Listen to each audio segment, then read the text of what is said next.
Hello students, hope आप सब अच्छे होंगे। आज इस वीडियो के थ्रू हम बीकॉम सेकेंड ईयर के सब्जेक्ट एडवर्टाइजिंग के बारे में बात करने जा रहे हैं। तो आज की इस वीडियो के अंदर हम इसके first chapter that is advertising meaning, scope and function start करने जा रहे हैं। ये चैप्टर मैं 3 वीडियोस के थ्रू कवर करूँगी। तो आज हम पढ़ेंगे एडवर्टाइजिंग क्या होता है, how the advertising is originated, what are its features and scope. So let's start with the introduction. अब कंज्यूमर जो होता है वो सेंट्रल पॉइंट होता है किसी भी बिजनेस का, ठीक है। तो आज के टाइम पे प्रोडक्ट की प्रोडक्शन करने से ज़्यादा डिफिकल्ट क्या है, कंज्यूमर को अट्रैक्ट या सेटिस्फाई करना। अब हर business unit maximum market share earn करना चाहता है, और वो कैसे कर सकता है, कंज्यूमर को अट्रैक्ट या परसुएड करके कि कंज्यूमर उस फर्म के प्रोडक्ट्स को खरीदे। तो एडवर्टाइजिंग एक ऐसा जरिया है, ऐसा माध्यम है जिसके थ्रू कंज्यूमर्स को इन्फ्लुएंस किया जाता है by providing all relevant information about the product. अगर हम बात करें कि what is the meaning of advertising, तो एडवर्टाइजिंग जो वर्ड है वो डिराइव हुआ है लेटिन वर्ड एडवर्टर से, जिसका मतलब होता है किसी एक चीज़ या स्पेसिफिक थिंग की तरफ ध्यान केंद्रित करना। अगर हम सिंपल टर्म्स में बात करें तो एडवर्टाइजिंग एक पब्लिक अनाउंसमेंट होती है, या हम कह सकते हैं कि it is turning people attention towards products, services और ideas by an identify sponsor. अब आइडेंटिफाई स्पॉन्सर कौन होता है? आइडेंटिफाई स्पॉन्सर एक एडवर्टाइजर ही होता है। ये प्रोड्यूसर भी हो सकता है और सेलर भी हो सकता है, जो अपने प्रोडक्ट को एडवर्टाइज करता है ताकि लोगों को उसके प्रोडक्ट्स के बारे में इंफॉर्मेशन मिले और वो उसको बाय करें, ठीक है। अब एडवर्टाइजिंग एक ऐसा अटेम्प्ट भी है जो कंज्यूमर के या क्लाइंट्स के बाइंग बिहेवियर को इन्फ्लुएंस करता है और उनको परसुएड करता है कि वो उनके एडवर्टाइजर के प्रोडक्ट या सर्विसेज को अवेल करें। Is it clear? एडवर्टाइजिंग जो है वो दोनों के लिए ज़रूरी है, बायर के लिए भी और सेलर के लिए भी। कैसे? अब बायर को जो है वो इंफॉर्मेशन मिलती है एडवर्टाइजिंग के through about the product, and he can have a wider choice while buying a product. जब भी वो प्रोडक्ट खरीदने जाता है तो वो इजीली कंपेयर कर सकता है डिफरेंट ब्रांड्स को, डिफरेंट प्रोडक्ट्स को, ठीक है, और वो बेस्ट प्रोडक्ट खरीद सकता है। और सेलर के लिए क्यों ज़रूरी है? क्योंकि यहाँ पर सेलर को कम्युनिकेट करना होता है, अपने प्रोडक्ट के बारे में इंफॉर्मेशन देनी होती है to the large number of audience. और वो किसके थ्रू हो सकता है? सिर्फ एडवर्टाइजिंग के थ्रू हो सकता है। तो हम ये कह सकते हैं कि एडवर्टाइजिंग एक ऐसा ज़रिया है जिसके थ्रू हम एक तरीके से लार्जर नंबर ऑफ ऑडियंस को वो अपना मैसेज एक टाइम पे ही कम्युनिकेट कर सकते हैं। और एडवर्टाइजिंग एक पावरफुल मार्केटिंग टूल भी है, ठीक है। नेक्स्ट आता है डेफिनेशन ऑफ एडवर्टाइजिंग। अब according to American marketing association, advertising क्या होता है? एडवर्टाइजिंग एक पेड फॉर्म है। पेड फॉर्म मतलब इसके लिए पैसे दिए जाते हैं। किसको दिया जाएगा? एडवर्टाइजर को दिया जाएगा, एक आइडेंटिफाई स्पॉन्सर को दिए जाएंगे पैसे, ठीक है। और advertising is a paid form, पैसे दिए जाएंगे, ऑफ नॉन पर्सनल प्रेजेंटेशन।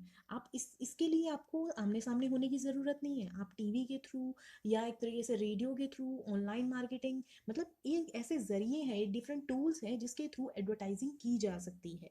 ज़रूरी नहीं है आमने सामने पर्सन होना ज़रूरी है एडवर्टाइजिंग के लिए, ठीक है। And promotion of goods and services और ideas by an identify sponsor. Advertising एक पेड फॉर्म है, ये पैसों के बिना नहीं होती है। आपको सामने वाली पार्टी को पैसे देने होंगे ताकि वो आपके बिहाफ पर, एक प्रोड्यूसर के बिहाफ पर उसके प्रोडक्ट को एडवर्टाइज करे, लोगों तक पहुंचाए, ठीक है। और नॉन पर्सनल प्रेजेंटेशन है, इसमें फेस टू फेस होने की ज़रूरत नहीं है। ये आप डिफरेंट मार्केटिंग टूल्स का इस्तेमाल कर सकते हैं अपने प्रोडक्ट को एडवर्टाइज करने के लिए। और जो गुड्स का, सर्विसेज का या आइडियाज़ का प्रमोशन है वो कौन करता है? एक पैसे लेके, एक तरीके से डिफरेंट मार्केटिंग टूल्स यूज़ करके आपके गुड्स या सर्विसेज को या आइडियाज़ को प्रमोट कौन करता है? एक आइडेंटिफाई स्पॉन्सर प्रमोट करता है। आइडेंटिफाई स्पॉन्सर मैंने अभी बताया था। आइडेंटिफाई स्पॉन्सर कौन हो सकता है? आपका एडवर्टाइजर होता है। एडवर्टाइजर जिसने बेसिकली प्रोडक्ट को लोगों तक पहुंचाना है, उनको इसके बारे में इंफॉर्मेशन देनी है, ठीक है। अब नेक्स्ट हम बात करते हैं about the evolution of advertising. अब जो एडवर्टाइजिंग है वो ओरिजिनेट कैसे हुआ है उसके बारे में हम बात करेंगे। जो आइडिया है एडवर्टाइजिंग का वो स्टार्ट हुआ ट्रेड के साथ। जब लोगों ने व्यापार करने के बारे में सोचा, लोगों ने व्यापार करना शुरू किया तो उनको ये लगा कि हमें लोगों को अपने प्रोडक्ट्स के बारे में बताना है, यानी एडवर्टाइजिंग करनी उन्होंने स्टार्ट करी एक तरीके से। और एडवर्टाइजिंग कैसे की उन्होंने स्टार्टिंग में, उन्होंने बेसिकली साइन बोर्ड्स या कमर्शियल मैसेजेस जो हैं वो वॉल्स या रॉक्स पर बनाने स्टार्ट किए। एक तरीके से पेंट के थ्रू उन्होंने अपने मैसेजेस वॉल्स पर पिक्चराइज किए। उसके बाद टाउन क्रायर्स का यूज़ किया जाने लगा। अब टाउन क्रायर्स कौन होते हैं? टाउन क्रायर्स को हम बेलमैन भी बोलते हैं, जिनको बेसिकली पेमेंट दी जाती है फॉर डूइंग पब्लिक अनाउंसमेंट। अब फॉर एग्जांपल अगर हम बात करें, आपने हिस्टोरिकल मूवीज़ में भी देखा होगा, एक पर्सन जो है जिसको पेमेंट की जाती है राजा के द्वारा, वो हर स्ट्रीट में जाकर राजा का फरमान सुनाता है। कोई भी इंपॉर्टेंट नोटिस जो भी प्रजा के लिए होता है वो हर स्ट्रीट में जाकर हर पर्सन को देता है, मतलब टारगेट ऑडियंस को सुनाता है। तो उनको हम बोलते हैं टाउन क्रायर्स। तो सेम वे प्रोडक्ट की एडवर्टाइजिंग भी इसी तरह से की जाने लगी। And later on these town criers became first medium for public announcement in many European countries. उसके बाद हुई प्रेस की invention, which gave rise to mass media in the form of newspapers and magazine. And these press inventions like newspapers and magazines are very cheaper and easy to produce also. और जो first printed advertisement दी गई थी वो लिखी गई थी 1477 में, और उसको लिखने वाले कौन थे? विलियम कार्कस्टोन थे। और लेटर ऑन आफ्टर 1840 काफ़ी सारी एडवर्टाइजिंग एजेंसीज जो हैं वो जो है एस्टैब्लिश हुई, जिनका काम ये था कि वो एडवर्टाइजिंग करती थी डिफरेंट बिजनेसेस से के साथ कॉन्ट्रैक्ट करके, और उनके प्रोडक्ट को प्रमोट करती थी। लेटर ऑन आया है रेडियो एडवर्टाइजिंग। रेडियो एडवर्टाइजिंग जो कि फर्स्ट ब्रॉडकास्टिंग मीडिया था, दैट बिकेम यूनिवर्सली पॉपुलर। उसके बाद आता है TV advertising. TV advertising is the greatest step in the history of advertising. It is the first audiovisual medium, and on TV first advertisement जो है वो broadcast की गई थी 1941 में। या हम ये कह सकते हैं रेडियो एंड टीवी की जो एमरजेंस है या एक तरीके से एवोल्यूशन है वो हुई थी 19वीं सेंचुरी में। ठीक है। आफ्टर टीवी ऑनलाइन एडवर्टाइजिंग को बहुत ज़्यादा महत्व दिया गया, और आज के टाइम पे ऑनलाइन एडवर्टाइजिंग, डिजिटल एडवर्टाइजिंग, ये कुछ ऐसे वर्ड हैं जो पॉपुलर हैं, कुछ ऐसे टूल्स हैं जिनका यूज़ किया जा सकता है। अब इंटरनेट ने एक तरीके से एडवर्टाइजिंग की जो सीमाएं हैं उनको भी बहुत ज़्यादा बढ़ावा दिया है। मतलब कि यहाँ पर इंटरनेट के थ्रू हम एडवर्टाइजिंग ईजिली कर सकते हैं through social networks, email, news portals. ये कुछ ऐसे ज़रिए हैं जिनके थ्रू ये पॉसिबल हो पाया है कि हम लार्जर ग्रुप ऑफ पीपल को ईजिली अपना मैसेज पहुँचा सकते हैं, या कोई भी एडवर्टाइज़र है वो अपना प्रोडक्ट ईजिली एडवर्टाइज कर सकता है। तो ये था about the evolution of advertising. मैंने आपको स्टार्टिंग से बताया कि ट्रेड स्टार्ट हुआ, उसके बाद सोचा गया एडवर्टाइजिंग किस तरीके से की जानी है, कैसे डिफरेंट एडवर्टाइजिंग टूल्स जो हैं वो यूज़ हुए, और किस तरीके से आज हम ऑनलाइन मार्केटिंग या डिजिटल मार्केटिंग के थ्रू अपने प्रोडक्ट्स को एडवर्टाइज कर रहे हैं। नेक्स्ट टॉपिक आता है what are the features of advertising. First one is paid form. As I have already told you in the meaning of advertising कि जो एडवर्टीजमेंट है वो कभी भी फ्री ऑफ कॉस्ट नहीं होती, वो एक पेड फॉर्म होती है। जो पेमेंट है वो कम भी हो सकती है, ज़्यादा भी हो सकती है, मतलब जो अमाउंट है वो कम भी हो सकता है या ज़्यादा भी हो सकता है, बट वो डिपेंड करता है upon the media circulation, type of media and media popularity. जो पेमेंट है मीडिया की वो डिपेंड करती है कि किस टाइम पर जो है वो ऐड शो की जानी है। मान लो जो आपकी ऐड है वो प्राइम टाइम पे शो की जानी है along with the popular serial, तो उसकी कॉस्ट जो है वो क्या होगी? हाई होगी। सेम एज अगर ऐड जो है वो न्यूज़पेपर या मैगजीन में दी जानी है, तो जो पेमेंट है वो डिपेंड करेगी अपॉन द स्पेस टेकन, मतलब कि जो आपकी ऐड है उसने कितना स्पेस लिया है न्यूज़पेपर का, उसके ऊपर डिपेंड करेगी। And in the case of TV, radio, तो पेमेंट है वो डिपेंड करती है on the basis of time taken by the add.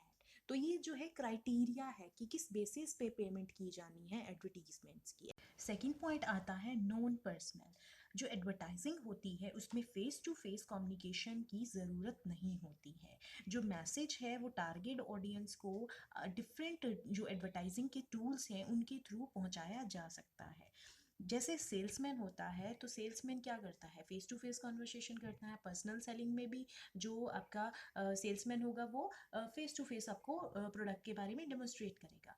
But with the introduction of advertising tools face to face conversation करने की ज़रूरत नहीं है, आपको वहाँ पर विजिट करने की ज़रूरत नहीं है जहाँ पर आपकी टारगेट ऑडियंस है।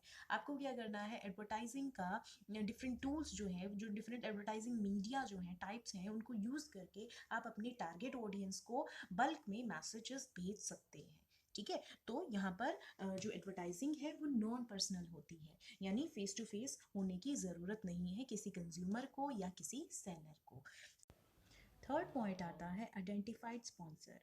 ये एक अनदर फीचर है एडवर्टाइजिंग का। ये कहता है कि जो स्पॉन्सर है वो कोई एडवर्टाइज़र होता है जो प्रोडक्ट को या सर्विसेज को लोगों तक पहुंचाता है। ठीक है, अब जो स्पॉन्सर है हम उसको आइडेंटिफाई भी कर सकते हैं बाय वॉचिंग द एड्स। ठीक है, जब भी हम एडवर्टीजमेंट देते हैं तो हम इजीली उसके स्पॉन्सर को आइडेंटिफाई कर सकते हैं, रिकॉग्नाइज कर सकते हैं। अब जब भी हिंदुस्तान यूनिलीवर कंपनी के प्रोडक्ट्स की ऐड आती है टीवी में, तो आप उसका ब्रांड नेम भी और उसका कंपनी का नेम भी इजीली रिकॉग्नाइज कर सकते हो। ठीक है, तो जो स्पॉन्सर होता है या तो वो सेलर होता है या प्रोड्यूसर होता है उस प्रोडक्ट या सर्विसेज का। लेकिन अगर आप किसी रीज़न से स्पॉन्सर को आइडेंटिफाई नहीं कर सकते तो वो इंफॉर्मेशन एडवर्टाइजिंग नहीं कहलाई जाती, वो एक प्रोपेगेंडा या पब्लिसिटी कहलाई जाती है। Is it clear? Fourth point आपका आता है एनी फॉर्म।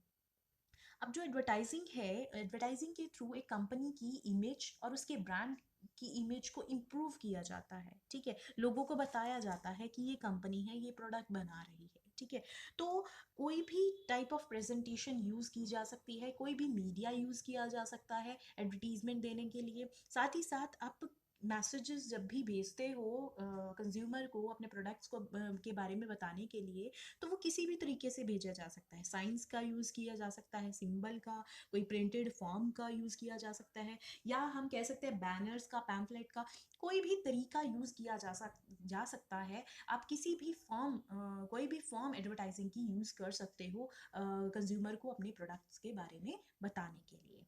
नेक्स्ट आता है गुड्स, सर्विसेज और आइडियाज़। अब एडवर्टीजमेंट जो होती हैं वो एक ज़रिया होता है लोगों को परसुएड करना, इन्फ्लुएंस करना, ताकि वो आपके प्रोडक्ट्स, सर्विसेज या आइडियाज़ को जो है देखें और बाय करें। ठीक है, या उसमें पार्टिसिपेट करें। अगर हम बात करते हैं एडवर्टीजमेंट की, तो मैक्सिमम अपने एडवर्टीजमेंट देखी होंगी प्रोडक्ट्स या सर्विसेज के प्रमोशन के लिए। ठीक है, मतलब एक तरीके से उन्हीं को प्रमोट करने के लिए, प्रोडक्ट ये ले लो, या ये फैसिलिटी अवेल कर सकते हो, ये सर्विसेज ले सकते हो, ये इंश्योरेंस पॉलिसीज आप ले सकते हो। तो इन चीज़ों के बारे में आपको बताया जाता है। लेकिन आइडियाज़ को भी हम एडवर्टाइज कर सकते हैं। आइडियाज़ को एडवर्टाइज कैसे किया जा सकता है? For example, idea of blood donation, I donation, tree plantation, water conservation, ये कुछ ऐसे आइडियाज़ हैं जिनको भी एडवर्टाइज किया जा सकता है। आमतौर पर आप प्रोडक्ट या सर्विसेज की एडवर्टीजमेंट देखते हो, लेकिन आप आइडियाज़ की भी एडवर्टीजमेंट साथ ही साथ देखने को आज के टाइम पर आपको मिलती हैं न्यूज़पेपर्स में, या आप कह लो टीवीज़ में, रेडियोज़ में आप सुनते होंगे। ठीक है, आप देखते होंगे। Is it clear? तो गुड्स, सर्विसेज और आइडियाज़, हम तीनों को ही एडवर्टाइज कर सकते हैं। कंपनीज इन तीनों को ही एडवर्टाइज कर सकती है। नेक्स्ट पॉइंट आता है स्पीडी कम्युनिकेशन। एडवर्टाइजिंग जो है वो एक स्पीडी मीडियम ऑफ कम्युनिकेशन है, या हम कह सकते हैं it reaches millions of people simultaneously.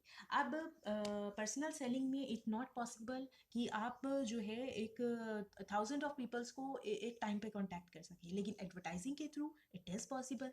Is it clear? तो एडवर्टाइजिंग जो है स्पीडी मीडियम है कम्युनिकेशन का, जिसके थ्रू आप लाखों लोगों तक अपना एक मैसेज जो है वो फॉरवर्ड कर सकते हो, या लाखों लोगों को कॉन्टैक्ट कर सकते हो at one time. Next is can be used by any organisation.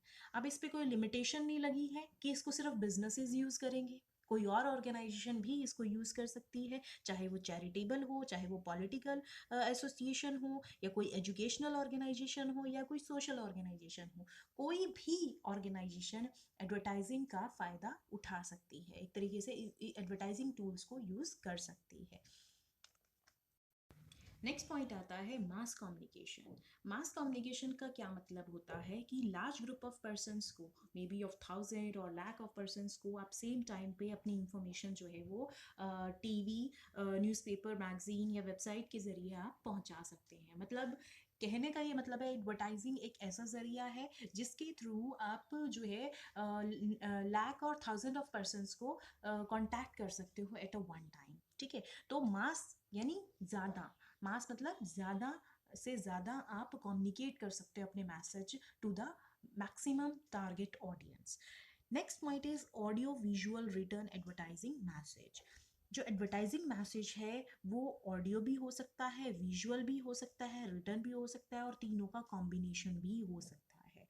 अब मान लो रेडियो में हम बात करते हैं तो आपको ऑडियो मैसेज सुनाई देता है, टीवी की अगर बात करते हैं तो वहाँ पर कॉम्बिनेशन यूज होता है ऑडियो और विजुअल मैसेज का। Is it clear? तो जैसे आप outdoor medias like banners, pamphlets use देखते हो तो उसमें रिटर्न और विजुअल का कॉम्बिनेशन यूज किया जा सकता है, जाता है बेसिकली। ठीक है, तो जो एडवर्टाइजिंग मैसेज होता है वो आप तीनों का कॉम्बिनेशन भी यूज कर सकते हो, या ऑडियो, विजुअल या रिटर्न एडवर्टाइजिंग मैसेज भी टाइप कर सकते हो with different effects. Okay, next point कहता है feature advertising is an art. जी हाँ, एडवर्टाइजिंग आर्ट है। कैसे आर्ट है? क्योंकि इसमें क्रिएटिविटी, किसी एक इंडिविजुअल की जो एड डिजाइन कर रहा है, एड कॉपी बना रहा है, लेआउट तैयार कर रहा है, सिंबल्स, पिक्चर्स, इलस्ट्रेशंस, ये सब यूज कर रहा है, तो उसकी क्रिएटिविटी की बात आती है। तो हाँ, जब भी एक एड कॉपी बनती है तो वो डिपेंड करता है इंडिविजुअल की क्रिएटिविटी पर, जो भी एड को डिजाइन कर रहा है।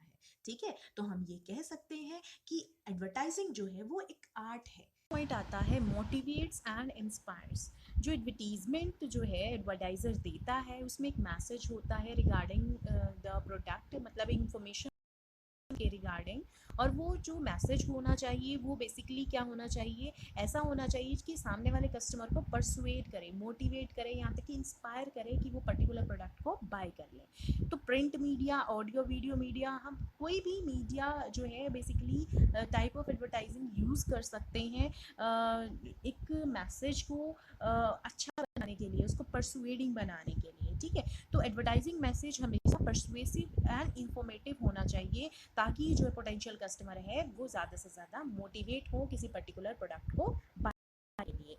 नेक्स्ट पॉइंट आता है advertising is not an exact science. For example, अगर हम सेल्स की बात करें, यहाँ पर सेल्स कई ऐसे फैक्टर्स हैं जिससे अफेक्ट होती है, लाइक अगर कंपटीशन है, प्राइस लेवल में चेंजेस हैं, प्रोडक्ट के फीचर्स हमारे जो कॉम्पिटिटर्स हैं उनसे अलग हैं, फैशन है, कस्टमर टेस्ट है, stages of business cycle as well as product life cycle, effective advertising campaign हमने नहीं चलाया, हमने ब्रांड की अच्छे से लोगों को अवेयर नहीं किया रिगार्डिंग द ब्रांड। तो कोई भी फैक्टर्स हो, और ये फैक्टर्स जो हैं वो अनकंट्रोलेबल नेचर के होते हैं जिनको कंट्रोल नहीं किया जा सकता। अब कस्टमर के टेस्ट को तो आप कंट्रोल नहीं कर सकते, ठीक है, तो ये सारे ऐसे फैक्टर्स हैं जिनको कंट्रोल नहीं। लेकिन जब हम साइंस की बात करते हैं तो साइंस में जो एक्सपेरिमेंट्स होते हैं वो कहीं ना कहीं फिजिकल साइंटिस्ट के कंट्रोल में होते हैं, वो उनको कंट्रोल कर सकते हैं। एंड मोर ओवर जो प्रिंसिपल्स हैं एडवर्टाइजिंग वो एग्जैक्ट नहीं है as that of principle of science. तो हम ये कह सकते हैं कि एडवर्टाइजिंग जो है वो एग्जैक्ट साइंस नहीं है। नेक्स्ट पॉइंट आता है आपका an important element of promotion mix. Advertising जो है वो एक इम्पॉर्टेंट एलिमेंट है प्रमोशन मिक्स का। कैसे? Because it creates demand and it communicates the message to the target audience effectively. मतलब कि लोगों के अंदर जो है लोगों में मार्केट में बेसिकली लोगों को परसुएट करता है और डिमांड क्रिएट करता है और मैसेज ऑडियंस को इफेक्टिवली पहुंचाता है, कम्युनिकेट करता है, जिसकी वजह से जो सेल्स है बिजनेस की वो क्या हो जाती है, इंक्रीज हो जाती है। तो हम ये कह सकते हैं कि एक प्रोडक्ट को प्रमोट करने में एडवर्टाइजिंग एक इम्पॉर्टेंट एलिमेंट है, और एक तरीके से हम ये भी कह सकते हैं कि एक मास कम्युनिकेशन मैथड है, जिससे आप एक जगह बैठे हुए ही आप मैक्सिमम लोगों तक अपना मैसेज पहुंचा सकते हो और उनको परसुएट कर सकते हो कि वो पर्टिकुलर प्रोडक्ट को बाय करें। And the last point is controlled. जो मैसेज है, टाइम है या प्लेस है एडवर्टाइजिंग का, वो कौन कंट्रोल करता है, स्पॉन्सर कंट्रोल करता है, ताकि वो एडवर्टीजमेंट को और ज़्यादा इफेक्टिव बना सके। साथ ही साथ जो सिलेक्शन है मीडिया का कि क्या मीडिया यूज़ करना है फॉर कम्युनिकेटिंग द मैसेज, वो भी कौन डिसाइड करता है, स्पॉन्सर डिसाइड करता है। या हम ये कह सकते हैं कि पूरा का पूरा प्रोसेस जो है एडवर्टाइजिंग का, वो कौन कंट्रोल या डायरेक्ट करता है, स्पॉन्सर करता है, ताकि वो एडवर्टाइज़र को हेल्प कर सके प्री डिटरमाइंड एडवर्टाइजिंग ऑब्जेक्टिव्स को अचीव करने में। Is it clear? Next topic आता है what is the scope of advertising. Advertising का जो स्कोप है वो बहुत ही वाइड है। अर्लियर क्या होता था, there was a less growth of transportation and communication, और जो प्रोडक्ट्स होते थे वो लोकली सेल आउट होते थे, जिसके लिए लोकल एड दी जाती थी। But with the development of national and international markets, जो एडवर्टाइजिंग की नीड है वो डे बाय डे इंक्रीज होती गई, जिसकी वजह से जो एरिया है एडवर्टाइजिंग का वो एक्सटेंड होता गया। अब कुछ फैक्टर्स हैं that are responsible for this expansion, और वो फैक्टर्स क्या हैं? सबसे पहले आता है increase in ad functions. Earlier क्या होता था, एड्स जो हैं वो डिज़ाइन की जाती थी लोगों को इंफॉर्मेशन पहुंचाने के लिए। बट अगर हम आज की बात करें तो एडवर्टाइजिंग थ्री फंक्शंस परफॉर्म करती है: इंफॉर्मेटिव, कम्युनिकेटिव एंड परसुएटिंग। सिर्फ इंफॉर्मेशन देना ही नहीं, साथ ही साथ एडवर्टीजमेंट जो है या एडवर्टाइजिंग जो है वो लोगों में नीड भी अराइज करती है कि उनको प्रोडक्ट की क्यों ज़रूरत है, उनको परसुएड करती है एक तरीके से कि वो प्रोडक्ट को बाय करे, और साथ ही साथ डिमांड भी क्रिएट करती है, ब्रांड प्रेफरेंस, ब्रांड लॉयल्टी, और जो उनकी डिससेटिस्फेक्शन है उसको भी साथ ही साथ रिमूव करती है। एंड मोर ओवर वो लोगों को परसुएज करती है कि अगर वो ये प्रोडक्ट बाय करेंगे तो उनको क्या फ़ायदे होंगे उस प्रोडक्ट को बाय करने के बाद। ठीक है, तो एक तरीके से एड फंक्शंस के इंक्रीज होने से जो एक्सपेंशन है in the scope of advertising वो भी बहुत ज़्यादा वाइड हुआ है। नेक्स्ट आता है second point, ad for attracting and supporting middleman and salesman. पहले क्या होता था, मिडलमैन और सेल्समैन का यूज़ होता था प्रोडक्ट के बारे में इंफॉर्मेशन अगर आपको लार्ज नंबर ऑफ पीपल को पहुंचानी है तो उसके लिए यहाँ मिडलमैन या सेल्समैन की ज़रूरत होती थी। लेकिन अब जो है मिडलमैन या सेल्समैन की ज़रूरत है, लेकिन यहाँ अगर हम एडवर्टाइजिंग की बात करें तो एडवर्टाइजिंग यहाँ पर सेल्समैन को और मिडलमैन को सपोर्ट भी करती है, क्योंकि सेल्समैन या मिडलमैन को प्रोडक्ट के बारे में डेमोन्स्ट्रेशन देने की ज़रूरत नहीं है कस्टमर को, क्योंकि उसको ऑलरेडी एडवर्टाइजिंग टूल से इंफॉर्मेशन मिल चुकी है, वो सिर्फ बाय करेगा। थर्ड पॉइंट आता है increase in non commercial ads. अगर आज के टाइम पे हम बात करें तो टीवीज़ में, रेडियोज़ में, आपने मोबाइल फ़ोन्स में भी आपने देखा होगा कि कुछ गवर्नमेंट डिपार्टमेंट्स हैं या सोशल ऑर्गेनाइजेशन हैं, वो टाइम टू टाइम एडवर्टीजमेंट देती रहती हैं जनरल पब्लिक को अवेयर करने के लिए regarding the various social issues and social problems like female foeticides, drug addiction, girl education, adult education, and mainly during the Diwali days hazards of fire crackers. तो उसके बारे में आपको टाइम टू टाइम इंफॉर्मेशन वो देते रहते हैं। एंड सिमिलरली कुछ डिपार्टमेंट, गवर्नमेंट डिपार्टमेंट्स ऐसे भी हैं वो जो पब्लिक नोटिफिकेशंस देते हैं by issuing various ads like last date of filling income tax return, date for getting permanent account number, और date of pulse polio drops. All these are non commercial ads which are given by the government departments to aware the general publics. तो ये non commercial ads क्या करती हैं, further wide करती हैं the scope of advertising. Like अभी हम Covid की अगर बात करें तो गवर्नमेंट जो है टाइम टू टाइम इंस्ट्रक्शंस देती रहती हैं, what are the symptoms, how you can prevent yourself, how which measures you can use to protect yourself. तो ये क्या है, ये डिफरेंट एडवर्टीजमेंट्स हैं that are given by the government to aware the general public. Is it clear? Next fourth point आता है growth in media. Media का मतलब क्या होता है? मीन्स जिनके थ्रू इंफॉर्मेशन जो है वो आम जनता तक पहुंचाई जाती है, या ई प्रोडक्ट के बारे में या सर्विसेज के बारे में इंफॉर्मेशन दी जाती है। तो पहले क्या होता था, हमारे पास इतने अबंडेंट टूल नहीं थे जिनके थ्रू हम कम्युनिकेट कर सकते थे टारगेट ऑडियंस को या लार्ज नंबर ऑफ पीपल को। बट अगर हम आज की बात करें, we have abundant of marketing tools like newspaper, magazines, TV, internet, social networking site. ये कुछ ऐसे सोर्सेज हैं जिनके थ्रू, या टूल्स हैं जिनके थ्रू इंफॉर्मेशन लोगों तक इजीली पहुंचाई जा सकती है।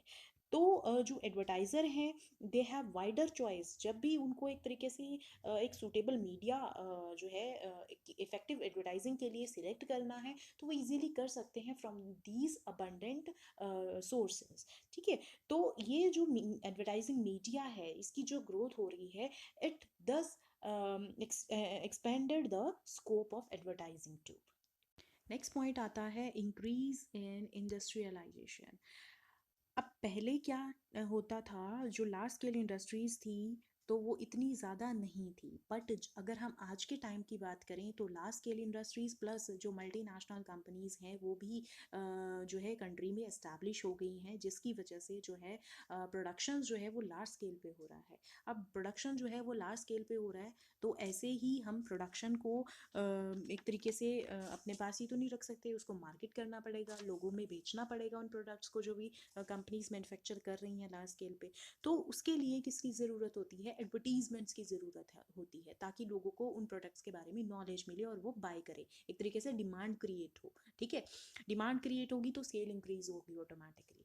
क्लियर? तो यहाँ पर जो है एडवर्टाइजिंग की ही ज़रूरत होती है अगर प्रोडक्ट्स को मार्केट करना है किसी कंपनी के लिए। ठीक है, तो इसकी वजह से जो स्कोप है एडवर्टाइजिंग का, इंडस्ट्रियलाइजेशन की ग्रोथ की वजह से वो स्कोप जो है एडवर्टाइजिंग का वो भी क्या हुआ है, ग्रो हुआ है, एक तरीके से वाइड हुआ है। Is it clear? Next point आता है increase in the level of competition. अब जो लेवल ऑफ कंपटीशन है वो भी बहुत ज़्यादा इंक्रीज़ हुआ है टाइम के साथ। अब अगर आप मार्केट में देखो, एक प्रोडक्ट के कितने सारे ब्रांड्स अवेलेबल हैं, और कंपनी जो है वो मार्केट में ऐसे ही पॉपुलर नहीं हो सकती, उसको एडवर्टाइजमेंट करनी पड़ेगी, एडवर्टाइजिंग मेथड फॉलो करना पड़ेगा, तभी वो पॉपुलर हो सकती है। पहले क्या होता था कि लेवल ऑफ कंपटीशन इतना ज़्यादा नहीं था, ना ही इतने ब्रांड्स अवेलेबल थे मार्केट में, तो इतनी ज़्यादा एडवर्टीजमेंट की ज़रूरत ही नहीं होती थी। बट अगर हम आज के टाइम पे देखें तो लेवल ऑफ कंपटीशन बहुत ज़्यादा राइज हो गया है, जिसकी वजह से एडवर्टाइजिंग की नीड बहुत ज़्यादा राइज हुई है। और साथ ही साथ एडवर्टाइजिंग की जो नीड है उसके राइज होने से जो स्कोप है एडवर्टाइजिंग का वो भी क्या हुआ है, बहुत ज़्यादा वाइड हुआ है। नेक्स्ट पॉइंट आता है increase in readership and viewership. अब अगर हम आज की बात करें, with the growth of literacy, लोग जो है एक तरीके से पढ़े लिखे हैं, तो रीडरशिप जो है न्यूज़पेपर्स के लिए या मैगजीन्स के लिए वो भी इंक्रीज़ हुआ है।